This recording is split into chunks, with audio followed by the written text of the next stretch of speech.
이 환자는 치료 기간이 조금 길었지만 교정 치료를 진행을 이제 했죠. 치아를 가지런히 마치고 이렇게 진행을 하고, 띠가 없는 부분들은 이렇게 해서 이 부분에는 이제 임플란트 치료를 진행을 했습니다.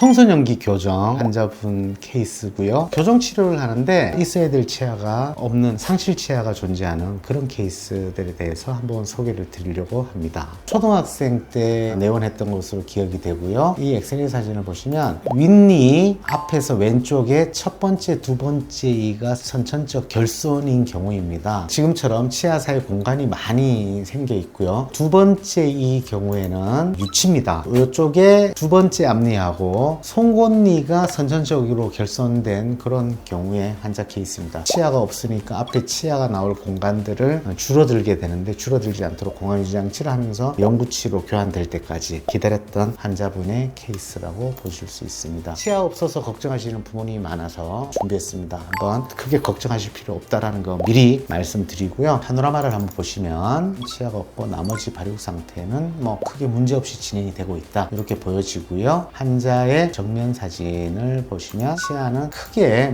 겉으로 봐서는 크게 문제없고, 이렇게 안모도 특별한 문제는 없는 그런 경우여서 치료만 잘하면 회복하는데 아주 큰 문제는 없겠다, 이렇게 생각이 됐습니다. 그래서 이 환자는 치료 계획을 교정 치료를 해서 치아가 없는 두 부분은 공간을 확보를 하고 공간을 만든 시기쯤이 되면 성장이 거의 완료된다라고 판단이 돼서, 그때쯤 돼서 두 이는 임플란트 치료를 하기로 치료 계획을 세웠습니다. 이 환자는 치료 기간이 조금 길었지만 교정 치료를 진행을 이제 했죠. 치아를 가지런히 마치고 이렇게 진행을 하고, 띠가 없는 부분들은 이렇게 해서 이 부분에는 이제 임플란트 치료를 진행을 했습니다.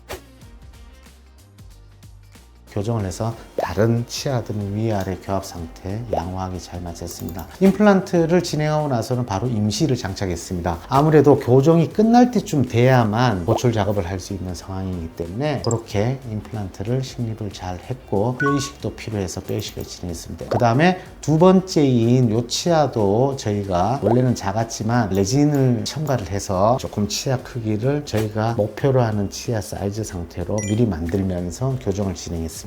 이 환자는 뼈 이식도 진행을 했지만 치아가 발육되지 않은 부분들은요, 뼈는 보강을 했지만 바깥으로 봤을 때는 정상적인 잇몸 상태가 되지 않기 때문에 입천장 쪽에서 결합 조직이라는 잇몸도 채취를 해서 이식을 해서 볼륨감이라든지 치아 형태 이런 것들을 예쁘게 만들어야 되기 때문에 안무를 그렇게 해서 잇몸살 이식을 이렇게 진행을 했습니다. 그러고 나서 최종 보철물을 하기 위해서 인상을 뜨고 치아 칼라 등을 이제 저희가 맞추기 위해서 교정과 함께 진행을 했죠. 크게 이상 없이 이렇게 보철물을 장착을 했습니다. 두 번째 요 치아도 크기 이제 중시치로 했지만 전체 크기를 제대로 만들어야 되기 때문에 보철물을 장착을 했습니다. 그래서 지금 보시는 결과의 보철 상태로 진행하고 교정도 마무리되고 임플란트 크라운 이렇게 마무리를 했습니다. 최종적인 임플란트 보철 상태 양호했고요. 최종적인 파노라마 사진입니다. 유지장치 붙여서 유지 잘 되고 있고, 치아 두 개 없는 부분 잘했고, 교합 상태 양호한 상태로 진행했습니다. 간단하게 설명을 드린 거죠. 이 환자 케이스를 제가 준비한 이유는 요즘 환자분 보호자분들 중에 선천적 치아 결손 환자 케이스가 상당히 많으세요. 그런데 대부분 다 이거 어떻게 하면 좋겠습니까? 어떤 방법들을 제안을 받기를 원하시고 걱정들을 많이 하십니다. 그런데 오는 치과에 방문을 하셔서 그런 문제들은 충분히 다 해결할 수 있고요. 교정치료와 임플란트라든지 보철치료를 통해서 이 부분들은 다 요즘은 회복할 수 있는 그런 의료 기술들이 발전되어 있기 때문에 치아 상실에 대해서 크게 걱정하지 않으셔도 된다, 이 말씀 드리고 싶습니다. 단 그대로 방치하면 결손된 부분에 계속된 문제들이 심각해지게 되면 그 부분을 다시 회복시키기 위한 임플란트나 보철치료가 어려울 수 있으니까요. 어린 나이 때 필요한 준비 과정들이 있다고 하면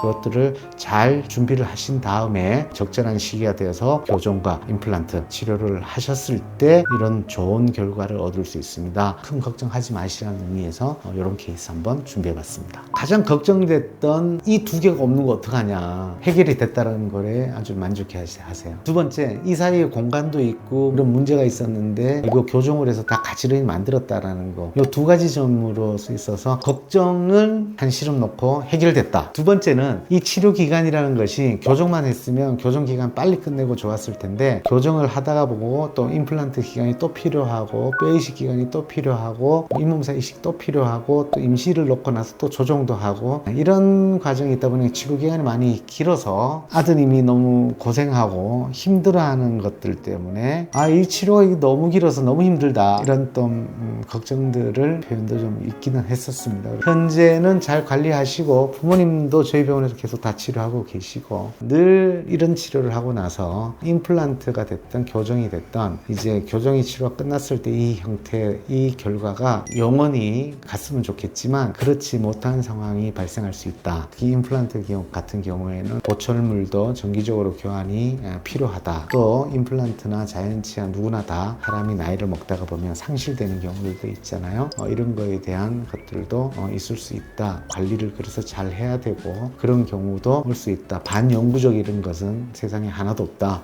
이런 말씀을 좀 드려서 정기 검진과 관리에 좀 최선을 다하자 이런 말씀을 부모님과 그 다음에 우리 환자분한테 드렸던 기억이 납니다. 앞으로 상실치아가 있으신 자녀분을 둔 부모님들 크게 걱정하지 않으셔도 되니까 너무 걱정하지 마시고 치과 찾으셔서 적절한 치료, 정확한 치료 잘 받으시기를 바랍니다. 감사합니다.